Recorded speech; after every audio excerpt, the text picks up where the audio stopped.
I always want to make, like I always want to do stuff that when we're doing stuff for music that fits makes it reminds you of who is this guy? Let's dive into the amazing story of Eminem and 50 Cent's friendship, starting with their lives before they met. After 50 Cent survived being shot 9 times in 2000, no label wanted to sign 50 because he didn't have the best reputation, especially when you release a song like How to Rob, where you threaten a lot of people in the music industry with robbery. I rob ODB, but that'd be a waste of time. Probably have to clap him running towards the night. Nobody would want to work with you. On top of that, he already had beef with Ja Rule. The truth of the matter is that in 1999, Ja Rule was robbed at gunpoint in Queens, New York by one of 50 Cent's supposed affiliates. After this, they had a run-in at a club at which Ja Rule was allegedly hostile. But Ja denies seeing the group there, leading to what was probably a simple misunderstanding. Soon after this, 50 Cent released his diss track of Ja Rule, Life's on the Line. Murder, fuck around and leave you murder. I don't believe you. However, it wasn't until the next year, 2000, that things got a little physical. In Atlanta, Georgia, the pair were booked to perform at the same club, which ended in a physical altercation between the two. Later that year, 50 Cent was stabbed. 50 Cent's G-Unit crew ran into Murder Inc. at Hit Factory Studios in New York City, where Ja was allegedly tipped off to their whereabouts. We mention this beef for a reason, as we will refer back to it later. In general, by that time, 50 Cent had made a lot of enemies, so he struggled with labels. This greatly upset the rapper. The producer of Sha Money XL told 50 that he had just bought himself a new house and that the rapper could record there. He then came with his homies. They then found a DJ called DJ Whoo Kid and started recording mixtapes. 50 Cent's records reached Detroit, that is, to Eminem. He couldn't stop listening to them, and Slim Shady was ecstatic. I brought it to Dre. Dre heard it. He was sold. And basically we said, let's do a joint venture. We flew him out to LA. I had a meeting with him, and I sold myself to him and told him what I wanted to do, and then got Dre involved. We had a meeting the next day. As 50 Cent said in an interview, "I am on the dream team now. I have 2 of the coolest bodyguards, Dr. Dre and Eminem." Eminem was most instrumental in the process of signing 50 Cent to a record contract. The deal was that it would be a joint venture between Eminem's Shady Records and Dr. Dre's Aftermath Records, all under the umbrella of their parent company, Interscope Records. This was an ideal situation for 50 as an artist, as he had the benefit of having both Dre and M in the studio, contributing on the production side of things. In 2002, a track for the film 8 Mile was released under the name Rap Game.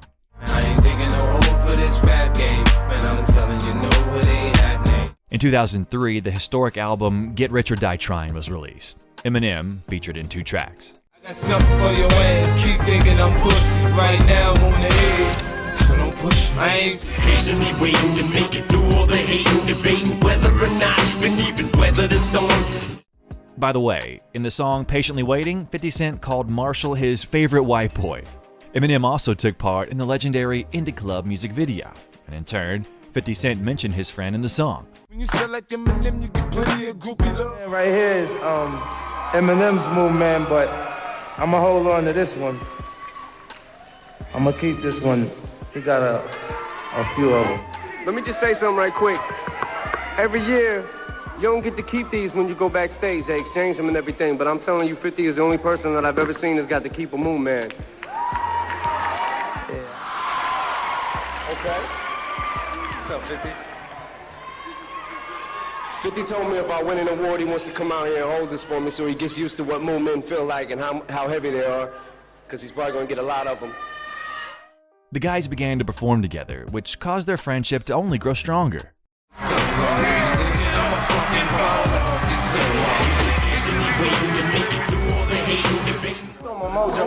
I'm gonna give it right back, though. Just give it back right now. Okay. Give me one. At that time, the feud between Ja Rule and 50 Cent was in full swing, but Ja had a new opponent, Eminem. The reason for this was that Ja was mad at him for signing a contract with 50. Therefore, Ja released his diss track where he mentioned Marshall's daughter. Your mother's a crackhead and Kim is a known slut, so what's Haley gonna be when she grows up? Therefore, as a response, Haley's Revenge was released, where we also hear a conversation between Eminem and his daughter. What do you want to be when you grow up, baby? But I don't want to grow up to be like Ja Rule's little dirty-ass kid. But this was not the end of it, because 50 and M made a joint diss track against their opponent. In Hail Mary, the guys taunt Ja Rule for never being able to become the next Tupac.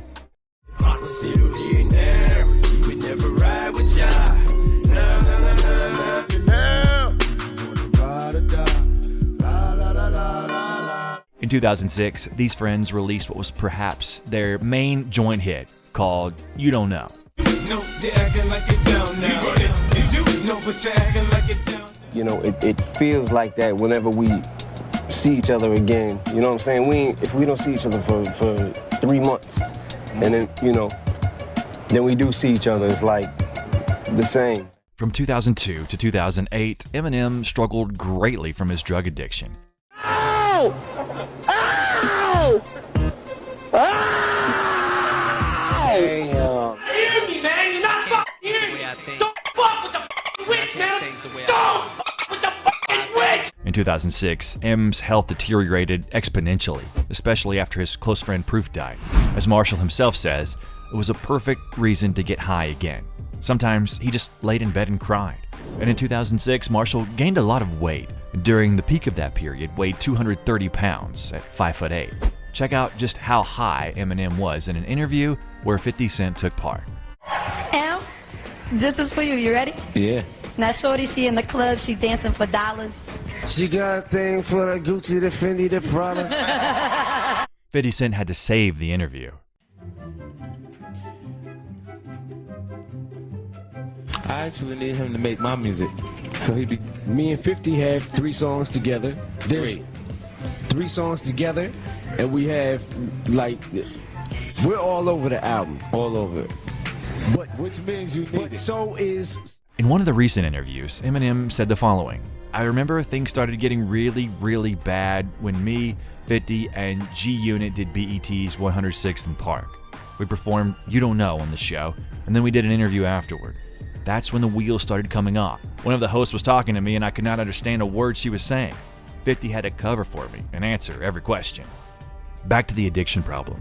One of the doctors he knew prescribed the rapper other pills. One pill and had a great mood for the entire day. After the children went to bed, he drank one, but of course, that was not enough for M, and he took another one.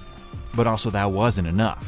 Half an hour later, he felt sick and managed to get to the bathroom, where he dialed an ambulance while lying on the floor. The doctors who arrived diagnosed him with an overdose of methadone. had I have got to the hospital about 2 hours later, I would have died. A week after he was checked out of the hospital, he started taking drugs again because he couldn't sleep. A month after the overdose, he was predicted to have a relapse and a subsequent death. In that terrible month, he woke up every morning thinking that his time was running out. Walking around my house and thinking every single day, like, I'm gonna fucking die.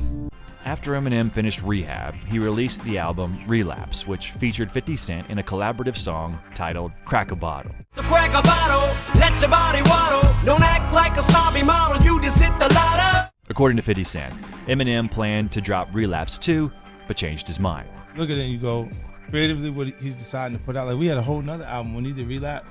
He didn't like the response, so he didn't even put out the whole Relapse 2. Damn.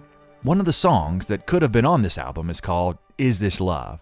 Go to hell, R-U-N-T-E-L-L. I'm coming, straight dumbing with my gunning. And in 2012, yet another combo of these two was released. I put my blood, my sweat, and my tears in the shit. Swamp letting up, you're gonna end up broad breading. You ever better dog is. Hip hop is black music. Unfortunately, for some people, it's tough to accept that you got a white artist that does it better than black artists. Also, to quote what 50 Cent said about how important Eminem is to hip-hop culture, he said, "I think Eminem is more important to hip-hop than people actually credit him for." Eminem knows how to properly cheer up 50 Cent. That same year, 50 was hospitalized due to food poisoning he got after eating a burger. He felt terrible. Here's what 50 Cent said, recalling Eminem's call. "I'm in a dead serious moment. Like, damn, I don't believe this is happening right now." Eminem goes, "Yo, Fifth, if you were shot 9 times, if you die over a burger, this ain't gonna go right. People ain't gonna be feeling this." He's a guy that, one of my best friends, because I can trust that he's gonna be honest with his constructive criticism when it's time to listen to the music before it goes out. In 2015, 50 Cent and Eminem turned down See You Again record. When I see you again. 50 Cent revealed that he and Eminem were offered See You Again, which went on to feature Wiz Khalifa and Charlie Puth, but had to turn down the Furious 7 record because of Eminem's involvement with the Southpaw soundtrack. At the time, we had to make a decision between doing that and the song for Fast and Furious, and that record was a huge success for Wiz Khalifa and them. We decided to do Southpaw because he was invested in the project, 50 Cent said. After Eminem's diss on Trump, He's gonna get rid of all immigrants. He's gonna build that thing up taller than this. 50 Cent posted on Instagram saying, "Still number one, love you Em, you my friend for life." In 2018, M's beef against MGK was the loudest in hip-hop. Album called Kamikaze, so that means he killed him.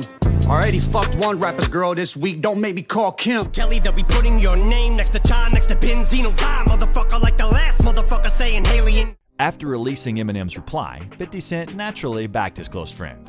Man, do you see this shit? Think about it. The biggest hip-hop song on YouTube. Now everybody gotta take an L because of MGK. What the f? We didn't have anything to do with this shit. Damn, how many times y'all was playing that shit? LOL, get the strap, wrote 50 on Instagram. If anybody's thinking of doing that type of competition with Eminem, they should stop right away because it's not going to turn out good. No. In 2019, the guys released a track together with Ed Sheeran. Not time to call it a day. I wanna crack on and I wanna be paid, but it's about time. In 2020, Eminem supported rapper 50 Cent on the Hollywood Walk of Fame star ceremony, where he gave an emotional speech. And he's also helped me through a lot of hard times in my own life, and he's always been there when I need him. So 50, congrats on your star, man. Hollywood is making official what I knew from the beginning and Dre knew from the beginning. Thank you. In an interview, 50 Cent talked about a funny chat with Eminem. He texted me and was like, "Yo, Dad, when you gonna fly me in private so I can land on that dick?" Nigga, what the fuck is wrong with you? That you said a line of you're supposed to say it made it sound cool, right? And he said, "Oh, so here's some other shit, huh?" But he stopped doing what he's doing to do that. Right. You know what I'm saying? That shit makes my day on a whole nother level. Because I'm like, What did you just say? it was random, like, you know what I'm saying? Like, and it's like, yo, I've loved him. That's my guy. For those who don't get it, Eminem made a reference to the song The Woo. Kind of bitch, she be saying some shit like when you gon' fly me in private so I can land on that dick. In 2021, the series Black Mafia Family was released. It's a crime drama television series that revolves around the Black Mafia family, an organization involved in drug trafficking and money laundering. 50 Cent was one of the producers of the series, and he, of course, called Eminem to play the role of the character White Boy Rick. What up, though? What's up, Meech? Fuck is that? It's White Boy Rick. In an interview, 50 Cent said that Eminem didn't want to take part in the film because of his bad experience with 8 Mile. He struggled to convince him. As some of you may know, after filming this movie, Marshall got addicted to drugs. And in 2022, the guys gave a legendary performance at the Super Bowl halftime show.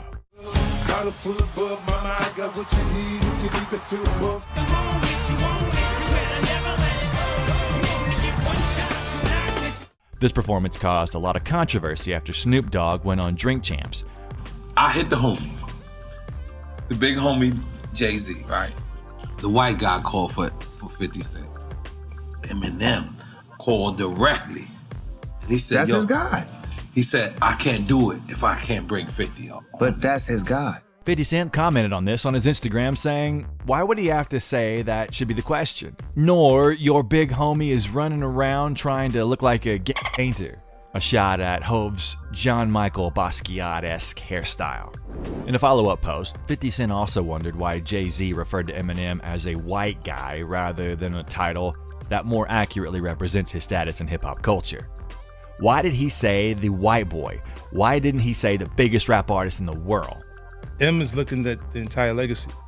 Yeah. The whole thing, like with M, Dre, and myself, like I'm a shady aftermath. Jay-Z and them was putting it together. So I think they still harbor some energy towards me. After such a spectacular show, representatives of the World Cup invited Eminem and 50 Cent to perform, but Eminem refused. The budget was $9 million. Eminem would get $8 million, while 50 would get $1 million. In the same interview, he gave us good news. I'm gonna bring his 8 Mile to television.